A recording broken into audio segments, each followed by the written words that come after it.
ஹே hi guys. ZN ஷோஸை subscribe பண்ணாதவங்க subscribe பண்ணிக்கோங்க. பக்கத்தில் இருக்க பெல் ஐக்கானை கிளிக் பண்ணிக்கோங்க அண்ட் ஃபாலோ பண்ணாதவங்க ஃபாலோ பண்ணிக்கோங்க. Okay guys, welcome to the ZN shows guys. அவனுக்கும் அதான் கெட்டப்பில் இருக்கிற ராக்ஷனுக்கும் மேரேஜ் நடக்க ரெடி ஆகிக்குது. அப்போ பார்த்து குட்டி வந்து ரூம்குள்ளே போகிறான். அதாவை போட்டில்குள்ளே அடிச்சிக்கிறத பார்த்தவன் அதை தூக்கிக்கிட்டு அப்படியே அமன் கிட்ட கொண்டு வரான். குட்டி கொண்டு வரதை பார்த்து ராக்ஷனும் டென்ஷனாகவே பார்த்துக்கிட்டிக்குது.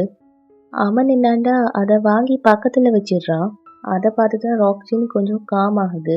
அமனுக்கும் ராக்ஷினுக்குமான வெட்டிங்கான ப்ரொசீஜர் ஸ்டார்ட் ஆகுது. அவரும் ஃபர்ஸ்ட்ல இன்னும் கேட்காம, அமன், ஜுனைத் கான் உங்களுக்கு இந்த மேரேஜில் சம்மந்தமானு கேட்குறாரு. ராக்ஷின் சொன்ன கதையை கேட்டு அமன் இம்ப்ரெஸ் ஆகி ஓகேன்னு சொல்லிட்டான். எங்கிட்ட சைட் ரோஷினியை பார்த்தா அவளுக்கு என்னன்னு தெரியாமல் ஏதோ டிஃப்ரெண்ட்டாக பேடாக ஃபீல் ஆகுது. அவன் சம்மதம் சொன்னதும் எல்லாரும் ஹாப்பியாக இருக்காங்க. அவள் ரோஷினி அங்கே இருந்து போனவ அப்போ தான் அமன்ட வீட்டை திரும்பி பார்க்குறா. அப்போ க்ளவுட்லாம் பிளாக் கலரில் இருக்குது.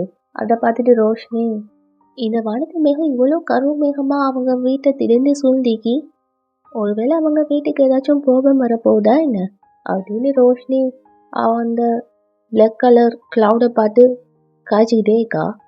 இங்கிட்டு ஒரு வழியாக மேரேஜ் முடிஞ்சிட்டுன்னு சொல்லி ஃபேமிலி ஹாப்பியாக இருக்க சொல்ல அதை ராக்ஷின் வில்லத்தனமாக பார்த்துக்கிட்டு இருக்குது. சீக்கிரமாக அவங்கள அடைச்சி வச்சுக்க விளக்க கண்டுபிடிச்சி நான் அவங்கள விடுவிக்கிறேன் அப்படின்ட்டு அந்த சின்ன அமன் அடைச்ச விளக்க பற்றி யோசிச்சுட்டு இருக்குது. அந்த கான் தம்பி உண்மையிலே ஒரு இடியட் தான். என் கிளிப்ஸை எடுத்து வச்சுட்டு தெரியாத மாதிரி ஆக்டிங் பண்ணுறான். அவன் எப்படி இருந்தாலும் அவன் ஃபேமிலி என்ன பண்ணும்? அவன் சிறுமூஞ்சா இருந்தாலும் அவன் ஃபேமிலிக்கு எதுவுமே நடக்கக்கூடாது. அவங்க எல்லாருமே நல்லவங்க. ராட்டா அவங்கள காப்பாற்றணும். அவங்களுக்கு ஏதாச்சும் ப்ராப்ளம் வர மாதிரி இருந்தால் நீங்கள் தான் ஏதாச்சும் செய்யணும். ப்ளீஸ் ப்ளீஸ் ப்ளீஸ் அவங்களுக்கு ஏதாச்சும் அறிகுறி காட்டுங்க அப்படின்னு காட் கிட்ட அவள் ப்ரே பண்ணிக்கிட்டீக்கா. அப்போ கரெக்டாக பார்த்தா ஃபர்வின் வந்து ஏஞ்சலை பார்க்குறாங்க. ஏஞ்சல் ஐஸில் இருந்து பிளட்டாக வருது. அதை பார்த்து ஷோக் ஆகி அவங்க அங்கேருந்து ஓடுறாங்க. அப்போ ரோஷினி வந்து ஆட்டோவில் போய்கிட்டிக்கா. அப்போ வழியில் ஒருத்தரை பார்க்குறா. அடிபட்டிக்குது, ஸ்லிப்பர் கூட போட இல்லை. அப்போ அவள் ஆட்டோ ஸ்டாப் பண்ண சொல்லிவிட்டு அந்த ஆண்டிட காலையெல்லாம் க்ளீன் பண்ணிவிட்டு அவளே ஷூவை போட்டு விட்றா. அவங்களும் ரோஷினியை ப்ளஸ் பண்ணுறாங்க. நைட்டில் பார்த்தா ரோஷினி ஒரு பையனுக்கு ஃபுட் கொடுத்துட்டு, இந்த வச்சுக்கோ, இப்போ ஸ்மைல் பண்ணுறதுல எந்த ப்ராப்ளமும் இல்லையே, என் அம்மா வரதுக்கு முன்னால் இங்கேருந்து போய்த்துடு போ அப்படின்னு சொல்லி அந்த பையனை அனுப்பி வைக்கிறா. அப்போ பார்த்து வீட்டுக்குள்ளே ஏதோ சவுண்ட் கேட்குது. என்ன சவுண்டு அப்படின்னு சொல்லி ரோஷினி அங்கே போகிறா. அப்போ ரோஷினியோட வீட்டில் ஹவுஸ் ஓனர் வந்து அங்கே உள்ள சாமானையெல்லாம் தூக்கி வீச சொல்கிறாங்க. ரோஷினியோட அம்மாவும் என்ன பண்ணுறீங்க அப்படின்னு கத்திட்டே இருக்காங்க. அப்போ அதை பார்த்து ரோஷினி, நிறுத்துங்க நிறுத்துங்க நிறுத்துங்கன்னு சொல்கிறேன்ல, என்ன பண்ணுறீங்க, கொஞ்சம் நிறுத்துங்க, கீழே வைங்க கீழே வைங்கன்னு சொல்கிறேன்ல, கீழே வைங்க, எல்லாரும் அப்படியே இருங்க, எல்லாரும் அப்படியே இருங்க, நீங்களாம் என்ன பண்ணிட்டு இருக்கீங்கன்னு அந்த வீட்டில் உள்ள திங்ஸ் எல்லாம் தூக்கி போட்ட ஆக்களை பார்த்து ரோஷினி கேட்குறா. ரோஷினியோட அம்மா ஹவுஸ் ஓனர்கிட்ட, நீங்கள் எப்படிலாம் பண்ணுவீங்கன்னு நான் கொஞ்சம் கூட எதிர்பார்க்கவே இல்லை, ரெண்டு தரலன்னு சொல்லி இப்படியா சாமான்லாம் எடுத்து போடுவீங்க ஹவுஸ் ஓனரை பார்த்து கேட்குறாங்க. நான் செய்கிறது தப்புன்னு தெரியுதில்ல, அப்போ நீங்கள் செஞ்சது என்னன்னு சொல்கிறது? எல்லாத்துக்கும் ஒரு லிமிட் இருக்குது, அதை தாண்டி போனால் இப்படி தான் நடக்கும். முழுசாக 4 months ரெண்டை விடிக்க சொல்கிறீங்களா என்று சொன்னவங்க, என்ன வரும் கணக்கு, ஏய் என்ன கணக்குன்னு கால்குலேட் பண்ணி சொல்லுடா அவன் நல்ல கையை பார்த்து சொல்கிறாங்க. அதுக்கடையில் ரோஷினி என்னன்னா, 4 months இல்லைண்டி, 4 months 8 days 12 hours 18 minutes rent aunty, முழுசாக 50,470 ரூபா 25 பைசா வித் இன்ட்ரெஸ்ட். இந்த ஃபுல் கணக்கையும் கால்குலேட்டர் மாதிரி கால்குலேட் பண்ணி சொன்ன ரோஷினி, நாம் என்ன உங்களுக்கு தர மாட்டோம்டா சொன்னோம் கேட்குறா. ஃபர்ஸ்டே இவளுக்கு வீடு கொடுத்துறாங்கன்னு எல்லாரும் சொன்னாங்க. நான் தான் புத்தி மலங்கி போய் டான்ஸ் ஆடுறவளுக்கு வீடை கொடுத்து தொலைச்சேன். ரோஷினி அம்மா டான்ஸ் ஆடுறதுன்னு சொல்லி அதை வச்சு பேசுகிறாங்க. எங்கிட்ட பாட்டி வந்து அதாட கெட்டப்பில் இருக்கிற ராக்ஷினை ரூமில் விட்டுட்டு, உனக்கு என்ன வேணாலும் கூப்பிடுமா நான் வரேன்னு சொல்லிட்டு அங்கேருந்து கிளம்ப போகிறாங்க. அப்போ ராக்ஷின் கையை பிடிச்சி, ஆல்ரெடி அவங்கள வசதி பண்ணி வச்சுக்கிறதால ஜின்னை எங்கே அடைச்சி வச்சுக்கிங்க, அந்த விளக்கு எங்கே வச்சுக்கிங்க, நான் இப்போ உடனே அதை பார்த்தாகணும், அந்த இடத்துக்கு என்னை கூட்டிகிட்டு போங்க அப்படின்னு பாட்டியை பார்த்து ராக்ஷின் ஆர்டர் போடுது. அப்போ கரெக்டாக அமனும் அந்த ரூம்க்கு தான் வந்துக்கிட்டேக்கா. அப்போ பாட்டி, வா நான் கூட்டிகிட்டு போகிறேன்னு அவங்களும் கரெக்டாக கிளம்புறாங்க. ரோஷினியோட அம்மாவோட தொழிலை பற்றி பேசினதும் அதில் ரோஷினி கோவமாகி அம்மாவோட தொழிலை பற்றி கேவலமாக பேசாங்கன்னு சொல்கிறா. அதுக்கு அவங்க அவனோட தொழிலே டான்ஸ் ஆடுறது தானேன்னு சொல்கிறாங்க. அவங்கள பார்த்து டெரரா, ஏடி மறுபடியும் சொல்கிற, அதை பற்றி பேசாங்க. சொல்லுவேன்னு அவங்க கற்றுக்கிட்டு ரோஷினி அவங்கள அடிக்க போன மாதிரியே போகிறா. ரோஷினி இங்கே வா, நான் சொல்கிறது கேளு அப்படின்னு அவங்க எவ்வளோ சொன்னாலும் ரோஷினி ஓனர் கிட்ட போனவ, அழுடா செல்லக்குட்டி, கோவம் வந்துருச்சாடா செல்லம், கோவப்படக்கூடாதுடா செல்லக்குட்டி அப்படின்னு சொல்லி அவங்களோட கண்ணத்தை பிடிச்சிக்கிட்டே சொல்கிறா. அதில் கடுப்பான ஓனர் ரெடி பண்ணிக்கிட்டீங்கன்னு கத்துறாங்க. செல்லம், பெரியவங்கள அப்படிலாம் சொல்லக்கூடாது, அக்கா பெரியவங்களன்னு கலாய்க்கிறா. என்னடி சொல்ற, நான் 40 இயர்ஸ்க்கு முன்னாடி பிறந்துட்டேன், இப்போ இல்லைன்னு கத்துறாங்க. கரெக்டாக பாயிண்ட் பிடிச்ச ரோஷினி, எக்ஸாக்ட்லி, என் அம்மாவும் 13 இயர்ஸ்க்கு முன்னால் தான் டான்ஸ் ஆடினாங்க, அதையும் குட்டி குட்டி சொல்லிக்கிட்டே இருக்கீங்க. நீங்கள் ஃபஸ்ட்டு அதை ஸ்டாப் பண்ணுங்க. இப்போ அவங்களும் ரெஸ்பெக்ட் சிட்டிசன் தான்.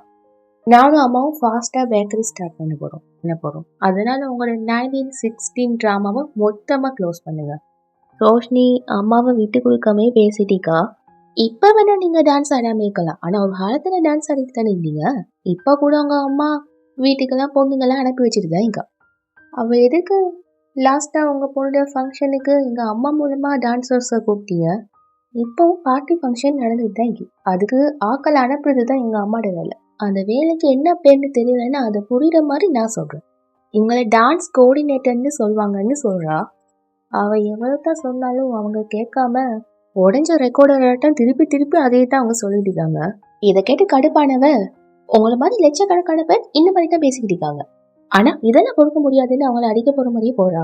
ரோஷினியோட அம்மா அவளை ஸ்டாப் பண்ண பார்க்குறாங்க. அப்படின்னும் அவ விடுங்கம்மா, இவங்களுக்குலாம் நல்ல லிசன் டீச் பண்ணி ஆகணும்னு அடிக்க போகிற மாதிரி நிற்கிறா. ரோஷினி அப்படின்னு சொல்லி அம்மா கத்துனதுக்கு அப்புறம் தான் ஒரு செகண்ட் ஸ்டாப் ஆகிறா. பாட்டி வந்து ரோஷினை அந்த விளக்கு எங்கே இக்கிண்டு காட்டுறதுக்கு கூட்டிகிட்டு போகிறாங்க. அவள் ரூமுக்கு வந்த அமன் ரோஷினும் பாட்டியும் போகிறத பார்த்துட்டு, பாட்டியும் அதாவும் இந்த டைமில் எங்கே போகிறாங்க அப்படின்னு சொல்லி நினச்சி அவங்கள ஃபாலோ பண்ணிகிட்டே போகிறான். அவன் போகிற டைம் அவனுடைய காலில் ஏதோ ஒரு போட்டில் பட்டதும் அந்த போட்டில் எடுத்து பார்க்குறான். அதில் அதா இருந்ததும் அதாவா அப்படின்னு சொல்லி ஷாக் ஆகி பார்க்குறான். ஃப்ரெண்ட் அப்படின்னு சொல்லி அந்த பருந்தை கூப்பிடுறான். அதுவும் ஸ்டிக்காக மாறி அவனோட கைக்கிட்ட வருது. அதை வச்சு அதாவை ரிலீஸ் பண்ணுறான். அதாவும் போட்டில் இருந்து வெளியால் வந்துடுறா. இங்கே பாட்டி என்னன்னா இங்கே தான் வச்சுக்கோ அப்படின்னு சொல்லி ரோக்ஷின் கிட்ட அந்த இடத்த காட்டுறாங்க.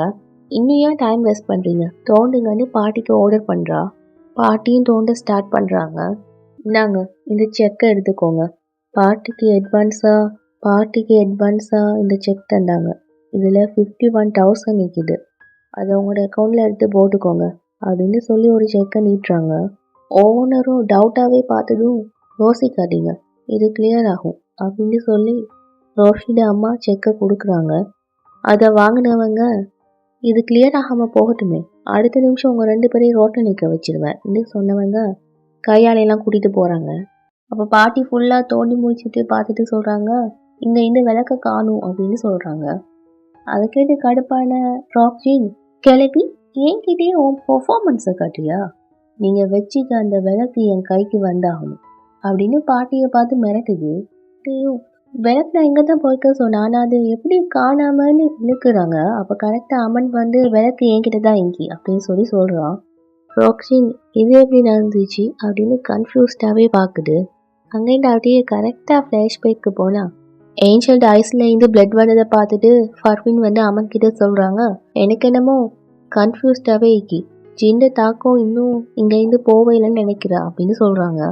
அதுக்கு அவனும், எதுக்குமா உங்களுக்கு இப்படிலாம் தோணுது, நான் தானே உங்கள் கண்ணு முன்னாடி அழிச்சு வச்சேன் அப்படின்னு சொல்கிறான். இல்லைன்னு சொல்லலைண்ணா, ஆனால் ஏதோ தப்பாகவே இருக்குது, நீ எதுக்கும் அந்த விளக்கை நைட்டுக்கு உன்கிட்டே வச்சுக்கோ, மார்னிங் ஃபர்வின் வேற எங்கேயாச்சும் எடுத்து வச்சிடலான்னு சொன்னதால தான் அமன் அந்த விளக்கு எடுத்து அவன் வச்சுக்கிட்டு இருந்திக்கான். அதனால தான் பாட்டி தோண்டி பார்க்குற டைம் அந்த விளக்கு இந்த இடத்துல இருக்கல. ஃபர்வின் கையில் இருக்கிற விளக்கை பார்த்துட்டு ரோக்ஷின் எடுக்க போகுது. அப்போ அமன் வந்து குறுக்கா வந்து நிற்கிறான். லைஃப் எப்போ ஒரே மாதிரி இருக்குன்னு நான் தப்பு கணக்கு போட்டேன், ஆனால் நம்ம தலையெழுத்தை யாராலையும் மாற்ற முடியாதுன்னு இப்போ தான் புரிஞ்சுட்டுன்னு அம்மா சொல்கிறாங்க. பட் ரோஷினி என்னன்னா அந்த செக் எப்படி கிடைச்சதுன்னு தெரிஞ்சுக்கிறதுலே இருக்கா. வாரம் மந்த் 27 ஒரு ப்ரோக்ராம்க்கு இந்த செக்கை அட்வான்ஸாக தந்திக்காங்க. நீ 2 சாங்க்கு டான்ஸ் ஆடினா போதும், உனக்காக 2 lakhs தருவேன்னு சொல்கிறாங்கம்மா. அப்படி இப்படின்னு ரோஷினியோட அம்மா ரோஷினியை டான்ஸ் ஆட வைக்கிறதுலே குறியாயிக்காங்க. அந்த டான்ஸில் வேர்டை கேட்டதுமே கோவமான ரோஷினி, உங்ககிட்ட எத்தனை தடவை சொல்லிக்க, இதில் மட்டும் என்ன ஃபோர்ஸ் பண்ணாங்கன்னு நான் உங்ககிட்ட சொல்லிக்கல. இங்கே இருக்கிறவங்க உங்கள் பாஸ்ட்டை மறக்கணும்னு நினச்சிங்கன்னா ஃபஸ்ட்டு அதுக்கு நீங்கள் உங்கள் பாஸ்ட்டை மறக்க ட்ரை பண்ணுங்கன்னு சொல்கிறா. அதுக்கு அம்மாவும், என் பாஸ்ட் லைஃப்பை யாரும் அவ்வளோ ஃபாஸ்ட்டாக மறக்க மாட்டாங்க. உங்கள் அம்மா டான்ஸுங்கிறது இந்த ஊருக்கு மட்டும் இல்லை, இந்த உலகத்துக்கே தெரிஞ்ச ஒரு உண்மை அப்படின்னு ஃபீல் பண்ணியே சொல்கிறாங்க. அம்மா, நீங்கள் இதை மறுபடி செஞ்சு எதுக்காக நீங்கள் அதை அண்டர்லைன் பண்ணணும்னு நினைக்கிறீங்க? அம்மா, கண்டவங்க உங்களை கண்டபடி பேசுகிறது எனக்கு சுத்தமாக பிடிக்கல. உங்கள் பாஸ்ட் லைஃப்பை பற்றி யாருமே பேசக்கூடாது. இந்த உலகத்துக்கு முன்னாடி நம்ம தலை நிமிர்ந்து வாழணும். நான் உங்களை ப்ரௌடாக ஃபீல் பண்ணணும்னு வைக்கணும்னு நினைக்கிறேன்னு அழுதுகிட்டே சொல்கிறா. அவள் எதுக்காக சொல்கிறான்னு கூட புரிஞ்சுக்கிடாம ரோஷினியோட அம்மா என்னன்னா, இந்த சின்ன விஷயத்த நீ எதுக்காக இவ்வளோ பெருசாக்கிட்டீங்க? நான் உன்னை அப்படி என்ன செய்ய சொல்கிறேன்னு நீ இவ்வளோ பேசிக்கிட்டீங்க? செல்லம், உனக்கே எல்லாம் நல்லா தெரியும். டான்ஸுங்கிறது என்ன? டான்ஸுங்கிறது ஒரு ஆர்ட்டு. பெரிய பெரிய ஆர்டிஸ்ட்லாம் ஃபிலிமில் ஆடுறாங்கல்ல, ஏன் ஸ்டேஜில் கூட ஆடுறாங்க. நான் உன்னை அப்படியே ஆட சொல்கிறேன், வீட்டில் தானே ஆட சொல்கிறேன். பிளேஸ் சேஞ்ச் ஆகுறதால உன்னோட டர்ன் சேஞ்ச் ஆகிடாது செல்லம் அப்படின்னு சொல்லி எப்படியாவது ரோஷினியை டான்ஸ் ஆட வைக்கிறதுலேயே அம்மா இருக்காங்க. டர்ன் சேஞ்ச் ஆக போகிறது இல்லைம்மா, அவங்களோட கண்ணோட்டம் மாறிடும். நான் உங்களுக்கு இப்போ ப்ராமிஸ் பண்ணி தரேன், கூடிய சீக்கிரம் நம்மளோட ப்ராப்ளம்லாம் சால்வ் ஆகிரும்மா. பேக்கரி மட்டும் ஓப்பன் ஆகிடுச்சுன்னா நம்ம ப்ராப்ளம்லாம் சால்வ் ஆகிருமான்னு பேக்கரி ஓப்பன் பண்ணதுக்கு போதும் எல்லா ப்ராப்ளமும் சால்வ் ஆகிரும்னு நினச்சி ரோஷினி சொல்கிறா. அதுக்கு அவங்க அம்மா, உனக்கு எப்போ லோன் கிடைக்குது, நீ எப்போ பேக்கரி ஓப்பன் பண்ணுவ? இந்த நாள் மட்டும்தான் நிஜம். அந்த ஆண்டு உனக்கு நல்ல லைஃப்பை கொடுத்திக்கா, ஏன் வேண்டான்னு சொல்கிறேன்னு சொல்லி ரோஷினியை அந்த டான்ஸ்குள்ளே தள்ளுறதுலே அம்மா குறியாயிக்காங்க. டெரரான ஃபேஸை வச்சுக்கிட்டே, ராக்ஜின், நீ அந்த விளக்கை கொடுக்குறியா இல்லையா அப்படின்னு அம்மனை பார்த்து மிரட்டுது. உன்னோட கெட்டப்புக்கும் ஆக்ஷனுக்கும் சுத்தமாக சம்மந்தமே இல்லையேன்னு பங்கமாக அம்மன் கலாச்சி விட்றான். உனக்கு ராக்ஜின்ட பவரை பற்றி எதுவுமே தெரியாது, உனக்கும் என்னை பற்றி தெரியாது அப்படின்னு சொல்லி ராக்ஜின் பண்ணி வச்சுக்கிறது தெரியாமல் அம்மன் அசால்ட்டாக சொல்கிறான். இந்த கேமில் நீ என்னமோ வின் பண்ணிட்டு தான் நினச்சிட்டிக்க, ஆனால் உண்மையை சொல்லணும்னா நான் இன்னும் ப்ளே பண்ணியே ஸ்டார்ட் பண்ணலையே அப்படின்னு சொன்னது ஏதோ பிளாக் கலரில் ஒரு புகையை குட்டிக்கிட்ட அனுப்பி வைக்குது. இது சர்க்கிள் ஆட்டம் அப்படியே சுற்றி இருக்குது. அதனால அவனால் கதைக்கலாமல் சித்தப்பா சித்தப்பா அப்படின்னு அப்படியே விழுந்துடுறான். அதை பார்த்து அமன் ஷாக் ஆகி குட்டி அப்படின்னு சொல்லி பார்க்குறான். அப்போ எல்லாரும் குட்டியை போய்த்து தூக்குறாங்க. யாரை எங்கே அடித்தா எங்கே வலிக்கும்னு எனக்கு நல்லாவே தெரியும்னு ராக்ஜின் சொல்லுது. கோவத்தில் அமன், என் குட்டி என்ன செஞ்சன்னு கேட்குறான். அவங்க எல்லாருக்கும் புரிய குட்டி இன்னும் கொஞ்ச நேரத்தில் ஆண்டவங்கிட்ட போகிறான். என்ன பார்க்குற? அந்த விளக்கை கொண்டு வந்து என்கிட்ட தந்துட்டு உன் குட்டியை காப்பாற்றிக்கோ. வேறு வழி இல்லாமல் விளக்கை கொடுத்துட்றான். ராக்ஜினும் குட்டிக்கு போட்டிருந்ததை ரிலீஸ் பண்ணிடுது.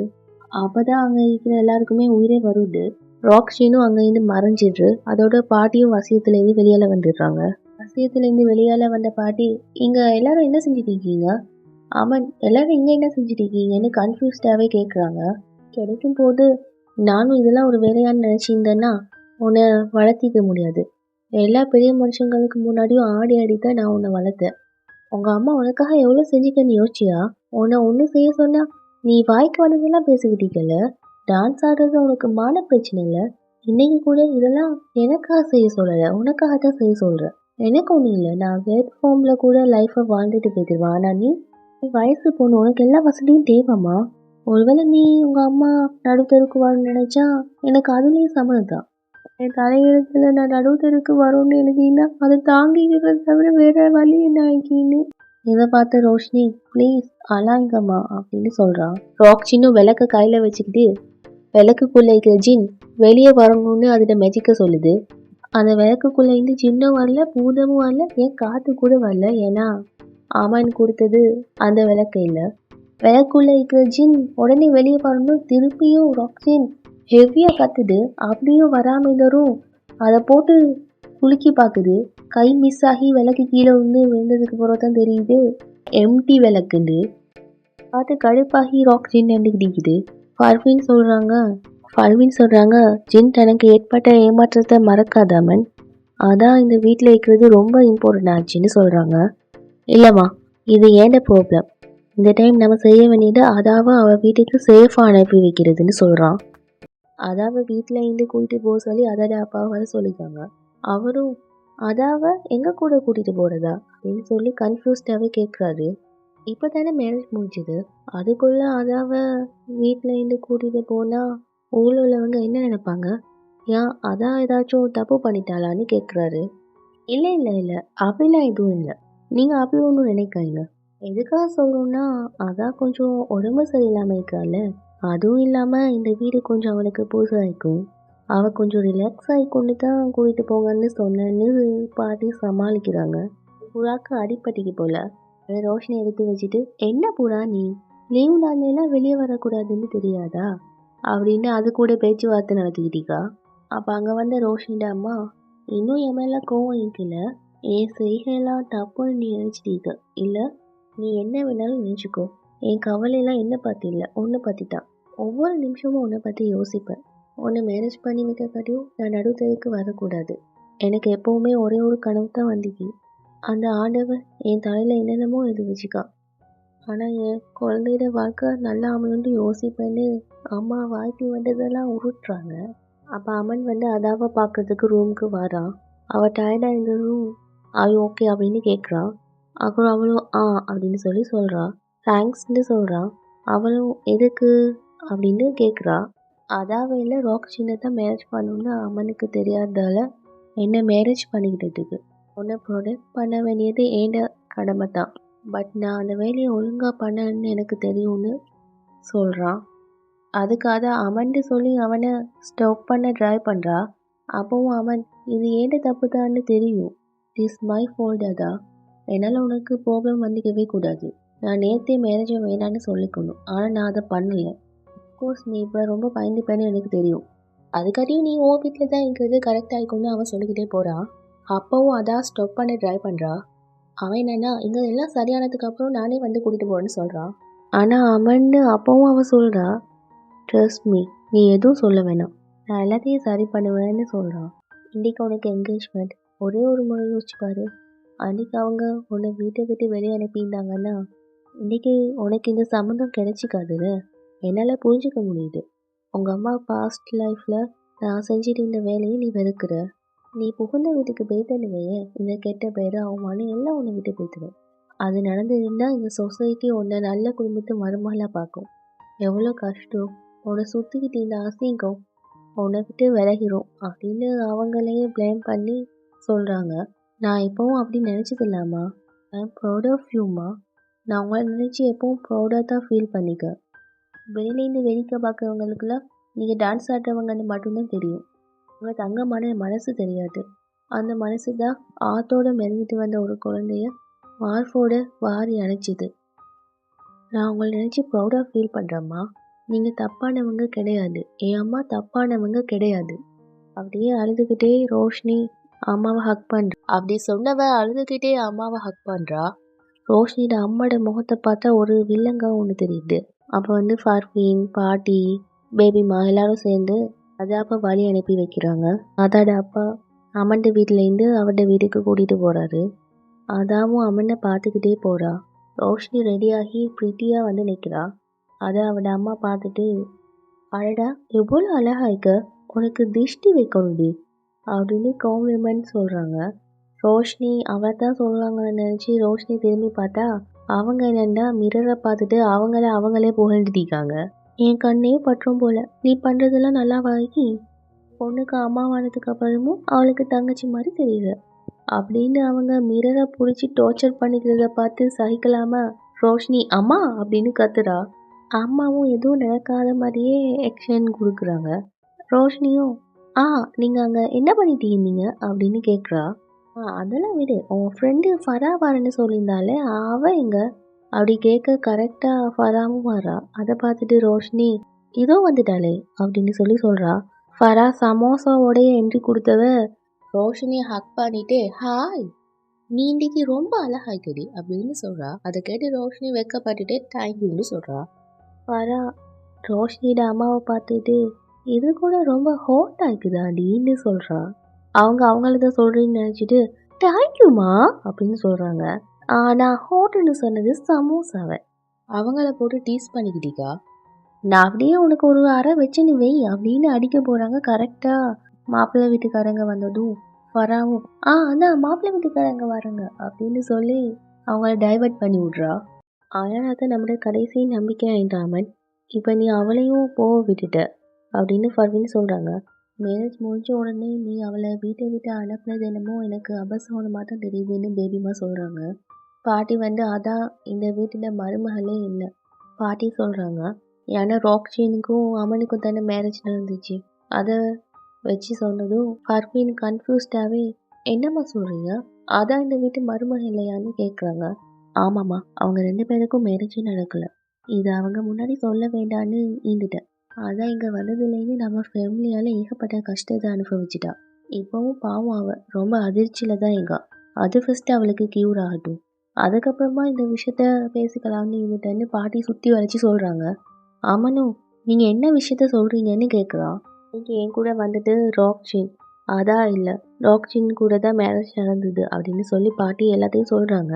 அவள் தான் அதான் ஏதோ சொல்ல ட்ரை பண்ணது அம்மனுக்கு ஞாபகம் வந்ததும், அதான் பாட்டி அவள் ஏதோ சொல்ல ட்ரை பண்ணா அப்படின்னு சொல்லி சொல்கிறான். அம்மனுக்கும் அதாக்கும் மேரேஜ் நடக்கலையா? அது நடக்கலைன்னா இன்னும் எத்தனை ப்ராப்ளம் வரப்போகுது தெரியலைன்னு அழுதுகிட்டே சொல்கிறாங்க. அதுக்கு அம்மன் சொல்கிறான், எத்தனை ப்ராப்ளம் வந்தாலும் அதை மேனேஜ் பண்ணுறதுக்கு நான் இக்க, உங்கள் பையன் இக்க, எல்லாரும் நான் காப்பாற்றுவேன்னு சொல்கிறான். கரெக்டாக அந்த டைம் ராக்சீன் என்ட்ரி கொடுக்குது. அது பிளாக் கலரில் புகையாக வந்தது, அப்படியே ராக்சீனாக மாறிடுது. அப்போ அமனும் எல்லாரையும் ப்ரொடெக்ட் பண்ணுற மாதிரி முன்னால் போய்ட்டு நிற்கிறான். பத்தாத்துக்கு கையில் ஏதோ ஒரு கேண்டிலோடு வந்துச்சு. ரோஷினியோட அம்மா மாய்க்குள்ள வீட்டுக்காரங்களை வெல்கம் பண்ணுறாங்க. ரோஷினியோட அம்மா எப்படி இருக்கீங்க அப்படின்னு சொல்லிட்டு போய்ட்டு ஹக் பண்ணுறாங்க. அப்போ தான் பிடிக்க வைக்கிற கிஃப்ட்ஸ் எல்லாம் பார்த்துட்டு அப்படி வாயை பிறந்துட்டு அப்படின்னே இருக்காங்க. அதுக்கு அவங்களும் நீங்கள் எப்படி இருக்கீங்கன்னு கேட்டால், எப்படியோ தெக்கி திணறி நான் நல்லா இருக்கேனே அப்படின்னு சொல்லிட்டு பக்கத்தில் இருக்கிற மாப்பிள்ளைகிட்டையும் நீங்கள் எப்படி இருக்கீங்க மாப்பிள்ளை அப்படின்னு கேட்குறாங்க. அவரும் நான் நல்லா இருக்கேன் அப்படின்னு சொல்கிறாரு. அவங்களும் அந்த கிஃப்டெல்லாம் போய்ட்டு பார்த்து வாயை பிறந்தவங்க, இவரெல்லாம் கொண்டு வர வேண்டிய அவசியம் என்ன இன்னைக்குன்னு கேட்குறாங்க. ஏன் உங்களுக்கு வேணாமா அப்படின்னு சொல்லி கரெக்டாக மாப்பிள்ளை பாயிண்ட்டை பிடிச்சி கேட்குறேன். இதை எப்படி நான் சமாளிப்பேன்? நீங்கள் இவ்வளோ அன்பு கொண்டு வந்தீங்க, அதை எப்படி நான் வாடான்னு சொல்லுவேன். இங்கே இங்கே இங்கே இங்கே இங்கே அப்படின்னு அதை எங்கே வைக்கிறேன்னு தெரியாமல் தள்ளாடி ஒரு வழியாக எல்லாத்தையும் வைக்கிறதுலையே இருக்காங்க. சமீர் ரொம்ப க்யூட்டாக இருக்கார்ல அப்படின்னு ஃபரா சொல்கிறான். சமீர் அந்த லூசு பைய மாப்பிள்ள, ஓகே கைஸ், ஃபிக்ஸ் பண்ணிக்கோங்க. லூசு பையில இல்லை சமீர், குடிக்க ஏதாவது கொண்டு வர அப்படின்னு சொல்லிட்டு போன ரோஷினிடாமா ரோஷினிகிட்ட போயிட்டு, இதெல்லாம் 5 lakhs தரும், நீ ராணி மாதிரி வாழ போகிற அப்படின்னு சொல்கிறாங்க. இதை கேட்டு கடுப்பான ரோஷினி, ஆமாம் சும்மாடிங்க, இதில் அந்த லூசு பைய வேற சமீர் வேற ரோஷினியை பார்த்து சூப்பராக இருக்கீங்கன்ற மாதிரியே சிக்னல் கொடுக்குறான். ரோஷினி சைலண்ட் ஆயிருந்தாலும் அவட அம்மா, என்னம்மா சும்மா இருக்க சரி அப்படின்னு சொல்லி சொல்கிறாங்க. அம்மா ஆயுஷுவர், உங்களை பற்றியும் என்கிட்ட பாஸ்ட்டை பற்றியும் சமக்கிட்ட சொல்ல வேண்டாமா இது ரோஷினி கேட்குறா.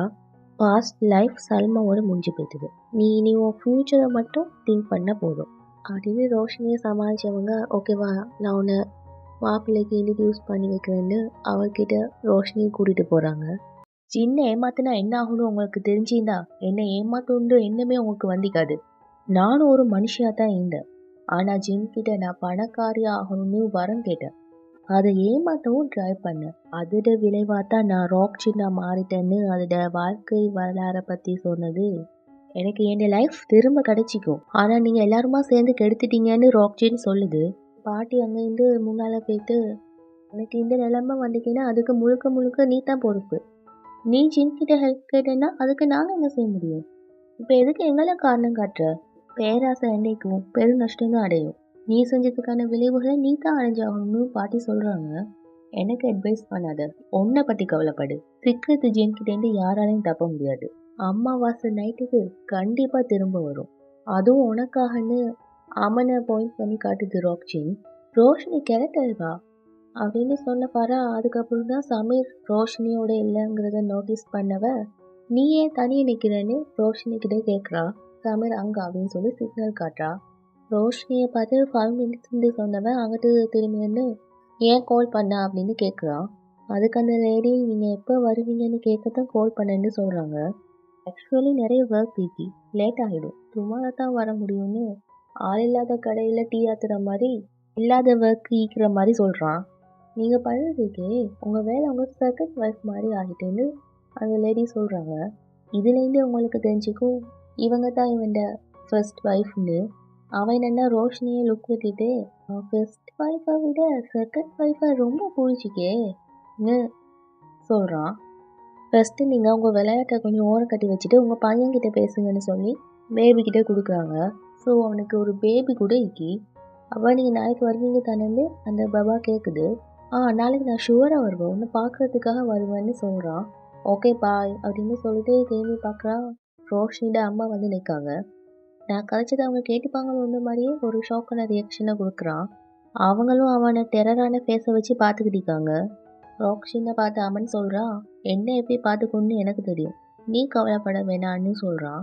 ஒன்று நீ நல்லா பார்த்துப்பன்னு கண்டிப்பாக தெரியும், ஆனால் உன் அம்மா பாட்டி தங்கச்சிங்க அத்தை அவங்கள யார் பார்த்துப்பாங்கன்னு சொன்னவ விளக்கு கீழே வைக்க போகிறான். அவனும் ஸ்டாப் பண்ண நோ வேணான்னு சொல்லிட்டே ஓடுறான். அந்த விளக்கு கீழே வச்சதும் பிளாக் கலரில் ஏதோ ஸ்ப்ரெட் ஆகுது. அதுலேருந்து அப்படியே அவளும் அப்படியே சாம்பலாக போய்ட்டுறா. ரோஷினியோட அம்மா டெரரான ஃபேஸை வச்சுக்கிட்டு ஆல்ரெடி மேரேஜ் ஆகி ஒரு புள்ள வேறைக்கு போலைக்கு எனக்கு தெரியாதுன்னு சொல்லுவாங்கன்னு நாம் எக்ஸ்பெக்ட் பண்ணால் அவங்க என்னென்னா எனக்கு தெரியும்னு நார்மலாக சொல்கிறாங்க. உங்களுக்கு ஒரு ஒய்ஃப் பழையக்கான விஷயம் ரோஷினிக்கு தெரிஞ்சதுன்னா என்னால் அவளை சமாளிக்க முடியாது, இது வரைக்கும் நான் அவகிட்ட எதுவும் சொல்லலைன்னு சொல்கிறாங்க. அப்படின்னா ரோஷினிக்கு இவன் ஆல்ரெடி மேரேஜ் ஆனவன், இவனுக்கு ஒரு பையனுக்கு இந்த விஷயம்லாம் தெரியாது, அதெல்லாம் தெரியாமல் தான் மேரேஜ் பண்ணி வைக்க பார்க்குறாங்க. அதுக்கு அவனும் இதை நீங்கள் ஒன்றும் சும்மா சொல்லலையே, இதை மறைக்கிறதுக்கு தானே உங்களுக்கு 50 lakhs தாருன்னு சொன்னீங்க, சொன்னது தான் தெரியுது அம்மா மணிக்காக அவங்ககிட்ட ஒரு டீல் பேசி தான் ரோஷினியை மேரேஜ் பண்ணி வைக்க ஐடியா பண்ணிக்காங்கன்னு. அதுக்கு அம்மாவும் அப்படியே வாயாலேயே சொல்லிடுங்க எப்படின்னு கேட்குறாங்க. 51 lakhs கொடுக்க வேண்டியது தானே, என் வேலையை நான் முடிச்சுட்டேன், ஆனால் நீங்கள் கொடுத்த வாக்கான்னு இழுக்க சொல்லையே அவன் ஒரு செக்கை நீட்டுறான். இப்போ அந்த செக்கை எடுத்து பார்த்தவங்களுக்கு அப்போ தான் தெரியுது டேட் இப்போ இல்லை, லேட்டாக போட்டுக்கிண்டு. அதை பார்த்து ஷோக்காகவே பார்க்குறாங்க. அது ராக் ஜின் சிஃப்ரத்து ஜின் அமாவாசை நைட்டுக்கு வரும்னு சொல்லிச்சு தானே. அப்போ அதை வச்சு அவன் கேட்குறான் சிஃப்ரத்து ஜின்னா என்ன அப்படின்னு சொல்லி அவன் பாட்டியை பார்த்து கேட்குறான். அதுக்கு பாட்டியும் சிஃப்ரத்துனா 0ன்னு அர்த்தம், 0வை தொடர்ந்து தானே நம்பர் ஸ்டார்ட் ஆகுது. இந்த ராக் ஜின் சொன்ன வார்த்தைக்கு அர்த்தம் என்னன்னா ஃபர்ஸ்ட் ஜின், அந்த ஜின்லேருந்து தான் இந்த இனமே ஸ்டார்ட் ஆகுது அப்படின்னு சொல்லி அந்த சிஃப்ரத்து ஜின்னை பற்றி சொல்கிறாங்க. அதுக்கப்புறம் தான் அம்மனும் சொல்கிறான், நானும் அதை படிச்சிக்க, சிஃப்ரத்து ஜின்னால் மனுஷங்க உருவத்து கூட ஈஸியாக மாற முடியும்னு அம்மன் சொல்கிறான். அப்போ அதுக்கு பாட்டி வந்து மாறலாம் ஆனால் அப்படின்னு இழுக்கிறாங்க. அம்மனும் கோஸ்ட் ஆகிக்கலாம் இல்லையான்னு சொல்கிறான். அவள் பார்த்து ஃபர்வின் எதையோ பார்த்துட்டு ஷாக் ஆகி அம்மன் அப்படின்னு சொல்லி கூப்பிடுறாங்க. அப்போ எல்லாரும் திரும்பி பார்க்குறாங்க. அந்த கேண்டில் அப்படியே மேலே வந்து அதில் இருக்க ஃபயர் போயிட்டு அந்த ஃபயர் அப்படியே ஒரு போலாட்டம் மாறுது. அந்த செக்கை பார்த்து கடுப்பான ரோஷினியோட அம்மா, என்ன இது, எதுக்கு நெக்ஸ்ட் மந்த் போட்டிக்கிங்கன்னு கேட்குறாங்க. நான் ஃபர்ஸ்ட் டைம் துரோகம் பண்ணிக்க, ஆனால் பலமுறை பிஸ்னஸ் பண்ணிக்க. பிஸ்னஸில் இருக்கிற காமனான ரூலே ஃபஸ்ட்டு பொருளை வாங்கிட்டு அதுக்கப்புறமா பணத்தை தாரிதான். ரோஷினி வைஃபாக என் வீட்டுக்கு வார வரைக்கும் உங்களுக்கு என் பணம் கிடைக்காது.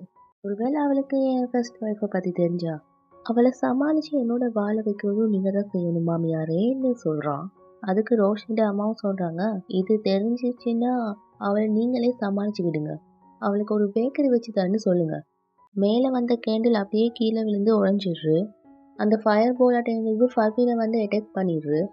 அப்போ அதில் எல்லாரும் ஷாக் ஆகிடுங்க. அப்போ அம்மன் வந்து அம்மான்னு சொல்லிட்டு அவங்கள பிடிக்கிறான். நீங்கள் ரொம்ப நல்லவர், உங்களுக்கு ஒன்று தெரியுமா, ரோஷினிக்கு நாள் முழுக்க உங்களை பாராட்டுறதே வேலை, நீங்கள் அவளுக்கு பேக்கரி வைக்கிறதுக்கு ப்ராமிஷன் கொடுத்துட்டீங்க. ரோஷினியோட சந்தோஷத்தை பார்க்க சொல்ல அவள் உங்களை இல்லை பேக்கரியை மேரேஜ் பண்ணிக்கிற மாதிரி இருக்குது அப்படின்னு அவன் எதுக்கு செய்கிறான் ஏன் செய்கிறான்னு தெரியாமையே ஃபரா அவனை புகழ்ந்து புகழ்ந்து சொல்கிறா. ரோஷினியும் அதுக்கு அடி பாவி அப்படின்ற மாதிரி பார்க்குறா.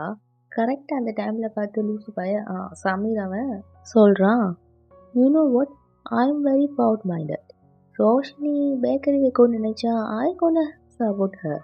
வெல், ஹஸ்பண்ட் ஒய்ஃப்ட ஹெபிக்காக என்ன வேணாலும் செய்வாங்க அப்படின்னு ரோஷினியை கரெக்ட் பண்ணுறதுக்காக வாய்க்கானதெல்லாம் போட்டு அடிச்சு விட்றான். ரோஷினியும் இவனை உத்தம புத்திரன்னு நினச்சிக்கிட்டு பேக்கரி வைக்கணுங்கிறது என் ஆசை இல்லை, நான் என் சொந்த காலில் நிற்கணும்னு நினைக்கிறேன், ஃபினான்ஷியலி நான் இண்டிபெண்ட்டாக ஆகிக்கணும்னு நினைக்கிறேன். அது மட்டும் இல்லாமல் எல்லா பொண்ணுங்களும் ஃபினான்ஷியலி இண்டிபெண்ட்டாக ஆகிக்கிறது தான் நல்லது. அவங்க மேரேஜோ சிங்கிளோ இல்லைன்னா அப்படின்னு சொல்லி ரோஷினி ஃபராவை பார்க்குறா. அப்போ அவள் என்னன்னா கொட்டாவி விடுற மாதிரி ரியாக்ஷன் காட்டுறா. அதை பார்த்துட்டு ரோஷினி கொட்டாவி விடுறவளா இருந்தாலும் சரின்னு ரோஷினி ஃபராவை பற்றி சொல்கிறா. ஐ அக்ரி, உனக்கு என்ன ரீசனிங்னாலும் ஐ கோன சப்போர்ட் யூ அப்படின்னு கிடைக்கிற கேப்ல எல்லாம் சிக்ஸர் அடிக்க ட்ரை பண்ணுறான். கரெக்டாக ஒர்க் அவுட் ஆகுது. என்ன மாதிரியே ரோஷினியோட அம்மா பார்த்துட்டு இருக்காங்க. இங்கிட்ட அமனை பார்த்தா அவன் அம்மாவை பார்த்து என்னாச்சுமா உங்களுக்கு ஒன்றும் ஆகலையே அப்படின்னு டென்ஷனாகவே கேட்குறான். அங்கே ஏதோ வந்து அப்படின்னு அந்த ஃபயர் போல் வந்ததை சொல்கிறான். அதுக்கு அவங்களும் எனக்கு ஒன்றும் இல்லாமல் நான் நல்லா தான் இருக்கேன் அப்படின்னு சொல்கிறாங்க. ஆய் ஓகேம்மா? ஆமாம் நான் நல்லா தான் இருக்கேன், எனக்கு ஒன்றும் ஆகலை. அந்த கேண்டில்லாம் உடஞ்சினதை பார்த்துட்டு அவங்க யார்கிட்டயாவது சொல்லி இதை க்ளீன் பண்ண சொல்லுன்னு சொல்லிட்டே போகிறாங்க. ஸ்டெப்ஸில் ஏறி போனவங்க அப்படியே மயக்கம் போட்டு வெளில போகிறாங்க. அப்போ அம்மனும் அம்மா அப்படின்னு சொல்லி கத்திட்டே ஓடினவன் அவங்கள பிடிச்சிடுறான். எல்லாரும் வந்து கூப்பிட்டு பார்க்குறாங்க. பட் அவங்க அன்கான்ஷியஸ்க்கு போய்த்துடுறாங்க.